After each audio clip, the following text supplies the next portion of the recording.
produtiva privacidade. Sextou! Muito bom dia! Aqui quem fala é Rafael Costa e esse é o programa Direito e Tecnologia. Aqui comigo está Fabiano Arcanjo. Olá, Fabiano, muito bom dia. Bom dia, Rafael. Bom dia, pessoal que está com a gente aqui. Sextou novamente, hein? Feriado, né, Rafael? Pois é, feriado.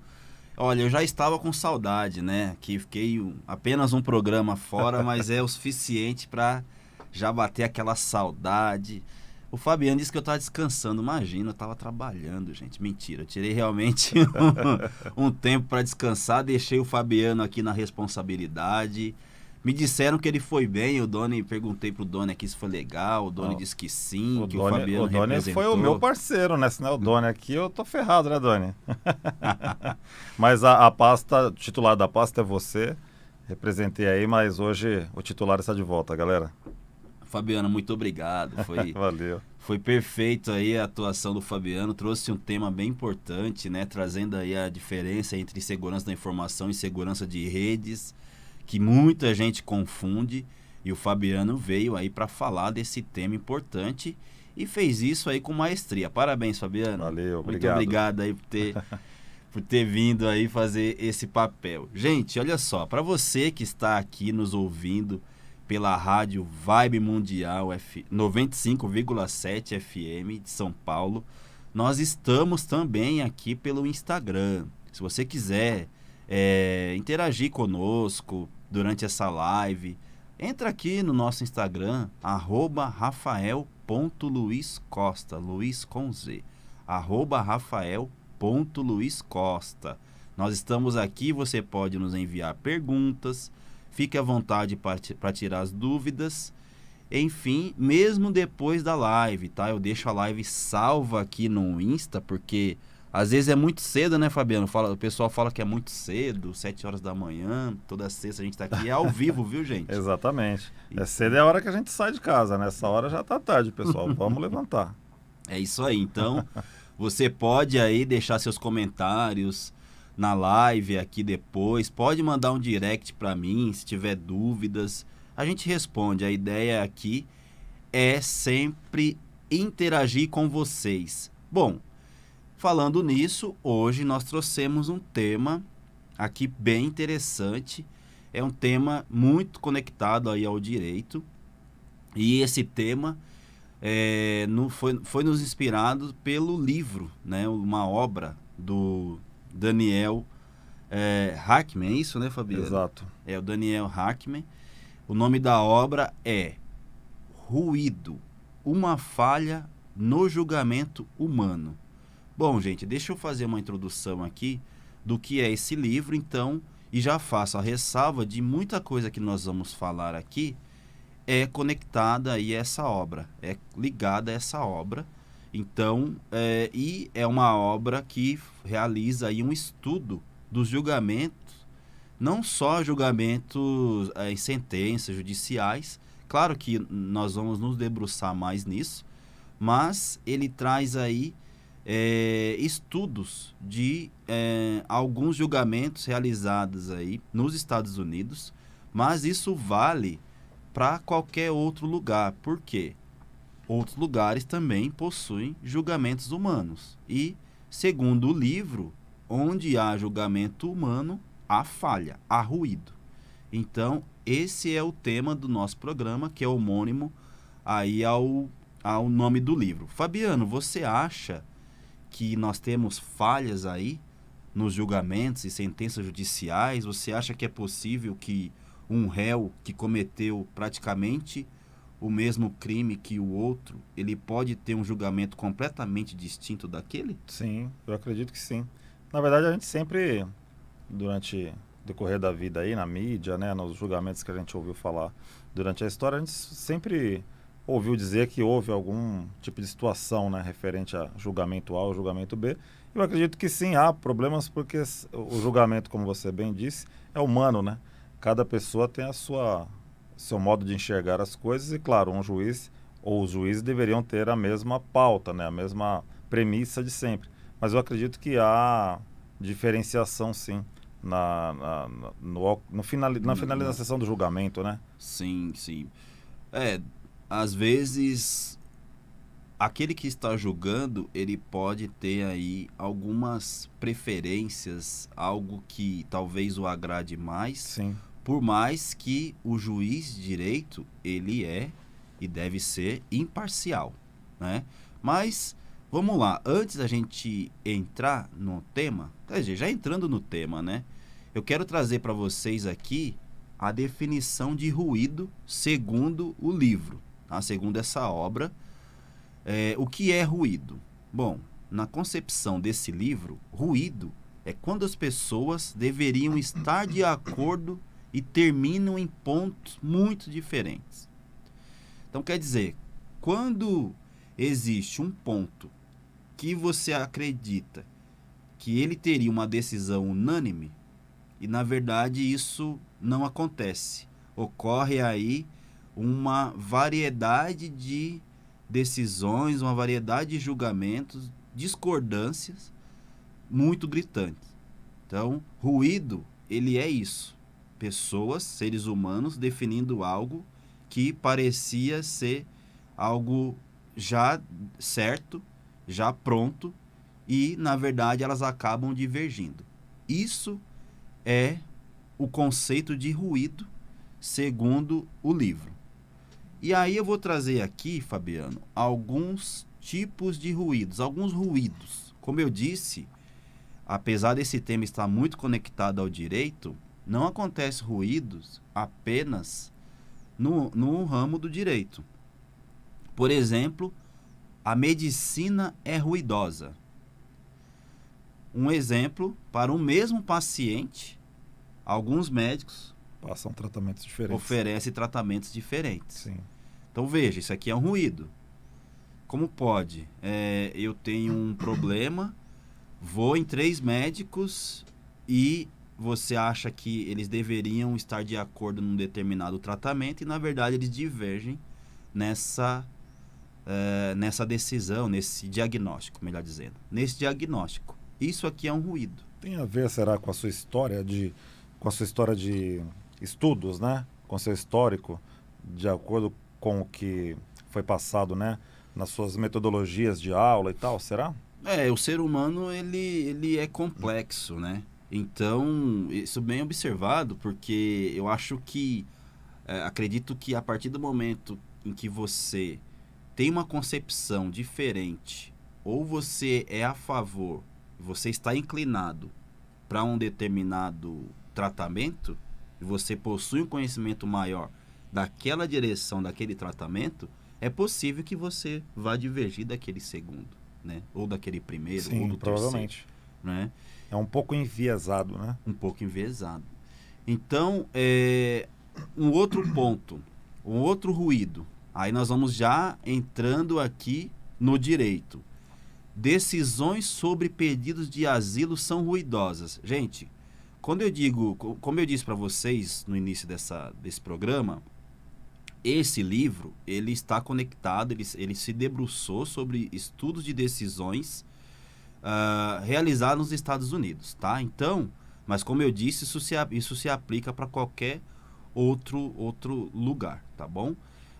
Então, nós temos aqui decisões sobre pedido de asilo são ruidosas. Olha só, segundo o livro, a aprovação de pedido de asilo nos Estados Unidos é como se fosse uma loteria. Caraca.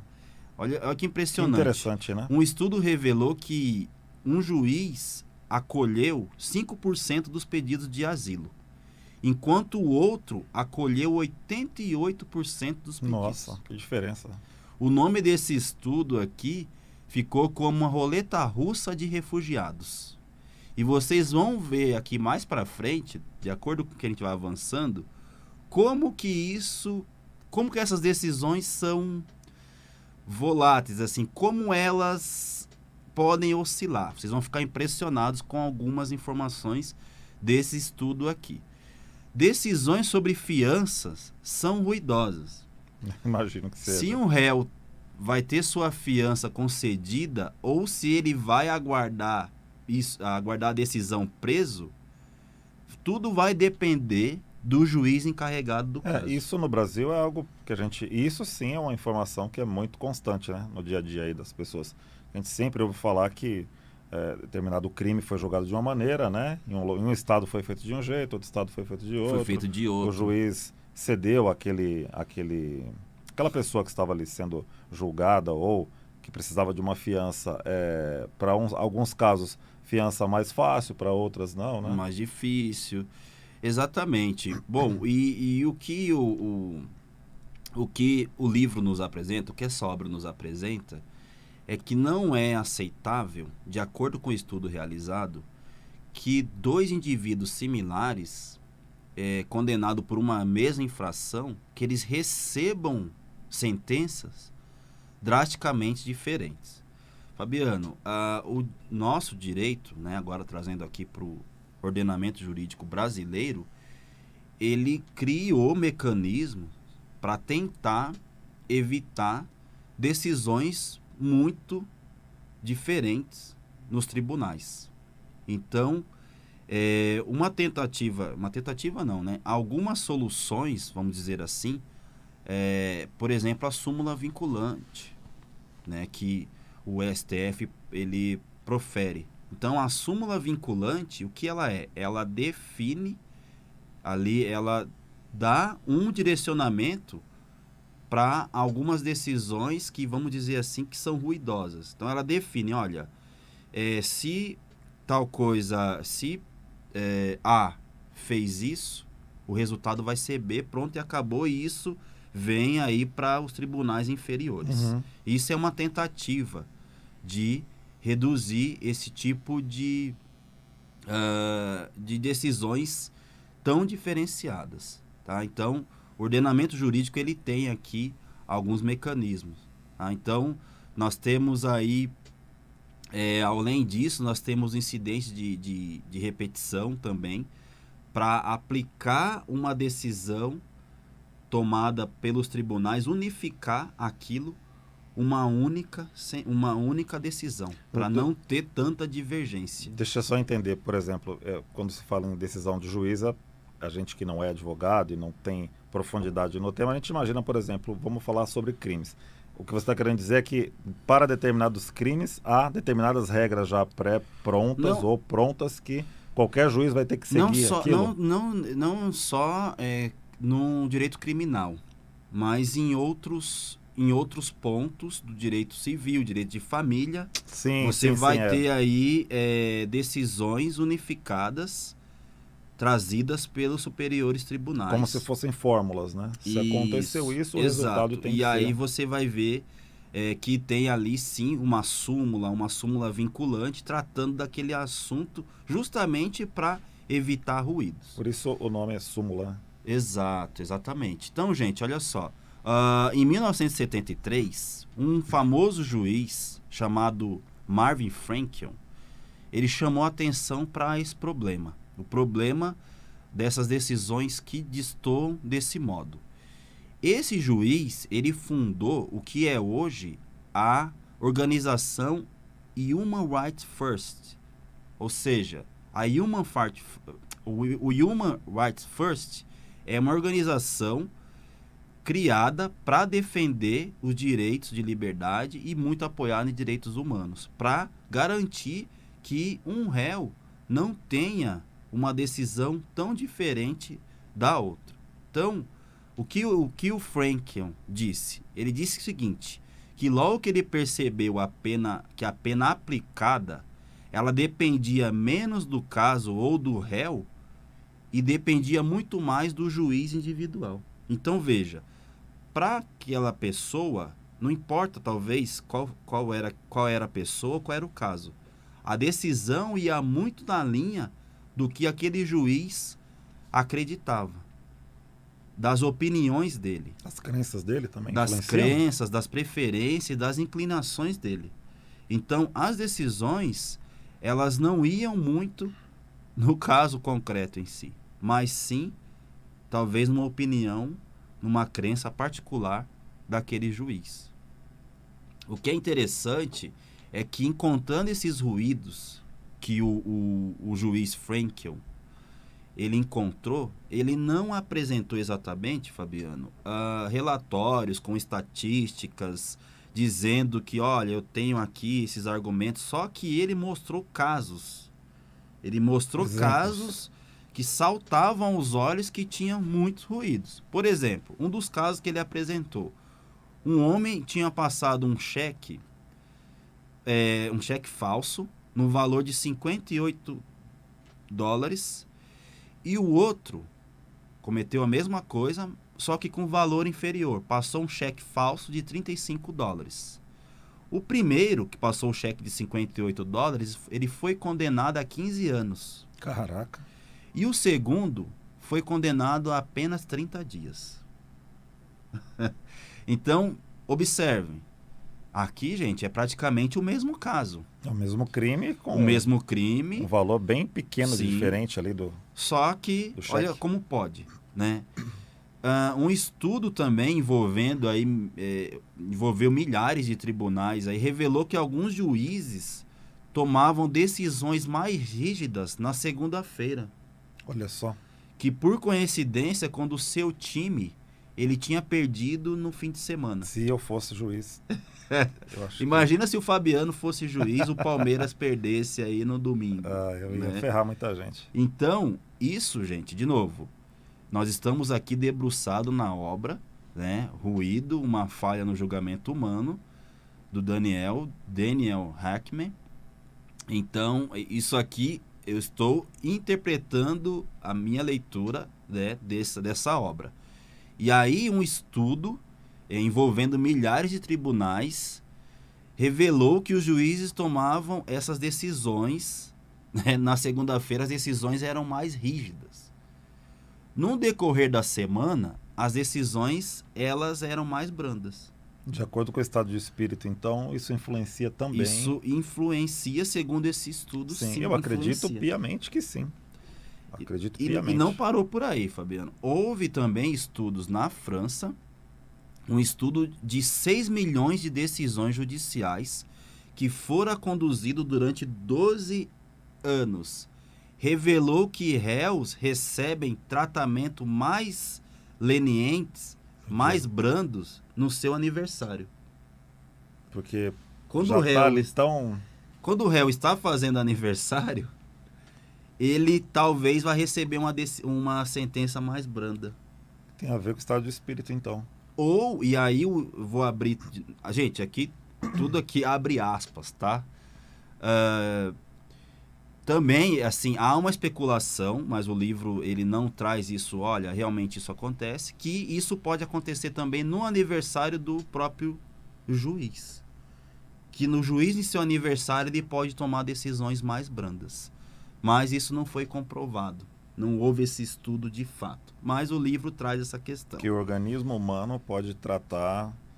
Quer dizer, o juiz é humano, obviamente... Aquilo que está em seu organismo vai influenciar no seu dia a dia. Vai influenciar no seu dia a dia. E você acredita, Fabiano, que mesmo em algo tão irrelevante como, por exemplo, o clima, pode influenciar uma decisão? Acredito. Foi feita uma revisão de 207 mil decisões judiciais de imigração. Isso foi estudado durante 4 anos. E esse estudo, essa revisão de decisões judiciais, revelou aí que quando a temperatura está muito alta, as chances de obter asilo são menores. Se você está saindo de um país porque você está buscando asilo político em outro, por exemplo, torça para que esteja frio nesse país que você está indo. Porque as chances de você obter asilo é maior do que se você estiver num clima tropical. Aí é uma influência do clima. Da questão climática e, no caso da pessoa que vai estar fazendo o julgamento ou a decisão, né? Ela pode estar mais branda ali, por imaginar que Sim. todo mundo está sofrendo da mesma maneira e conduz o indivíduo para o mesmo caso. E aí a gente fica aqui pensando, né? Poxa vida, mas o que fazer? Quer dizer, eles fizeram esse estudo e nada foi feito, ninguém tomou nenhuma providência. Na verdade, sim, foram tomadas algumas providências. Gente, esse estudo do juiz Marvin Frankel, ele ocorreu em 1970. E em 1984, o senador, que tinha muita influência, né, lá dentro do Senado, o Edward Kennedy, que é o irmão do presidente Kennedy, Sim. assassinado, Uhum. né?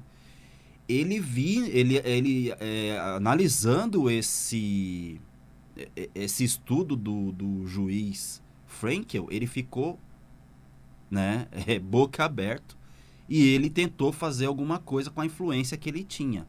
E em 1984, ele conseguiu a aprovação da lei de reforma de sentenças. Então, ele conseguiu adentrar aí no legislativo uma lei que pudesse reformar as sentenças que destoaram tanto por conta desse estudo do juiz Frankel. Então, observe, né? Ao ponto, as decisões elas são tão diferentes, tão distintas para um caso que seria o mesmo, que necessitou de uma lei para que isso acontecesse. Perfeito. O juiz Frankel, Foi Fabiano, muito bem o Edward Kennedy. foi muito bem, né? Ele conseguiu, mas não foi fácil, porque ele estava tentando isso desde 1974. Sim. Ele só conseguiu essa aprovação em 1984. Sim. Imagina Bom, a quantidade de julgamentos que não foram feitos por esse pensamento dele. Né? Exato. Como eu disse aqui no início desse programa, gente, se há julgamento humano, há falha, há ruído. Olha como o juiz Frankel, ele estava à frente do seu tempo. Ele não chegou a defender a troca de pessoas por máquinas, mas ele defendeu explicitamente o uso de computadores como auxílio a um pensamento para ajudar nas sentenças judiciais. E aí, Fabiano, eu já vou aqui me encaminhando um pouco para o final do nosso programa, mas já trazendo aqui puxando a sardinha para uma inteligência artificial da IBM chamada IBM Watson. Eu vi uma palestra sobre isso em 2015.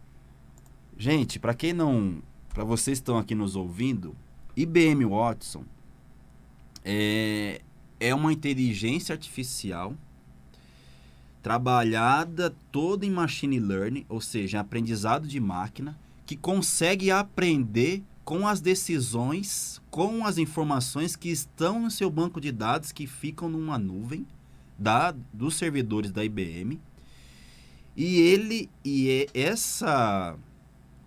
Essa inteligência artificial, ela ajuda a, vamos dizer assim, isolar um pouco essa falha humana. Então, será, Fabiano, que o futuro é esse? Já existem escritórios de advocacia utilizando o IBM Watson. Sim. E eu acho que isso não vai demorar muito para vir para o setor público. Eu acho que vai acontecer, sim. O IBM Watson até na medicina já... Até na medicina. Auxilia, como eu disse, não há ruído somente no direito. Há em outras áreas, Exato. como a gente disse aqui. Então, será que nós vamos precisar nos apoiar em inteligência artificial? Eu acho que 100% não, mas eu acho que vai com certeza caminhar para um cenário onde o computador vai diminuir a quantidade de ruídos, como você disse, né?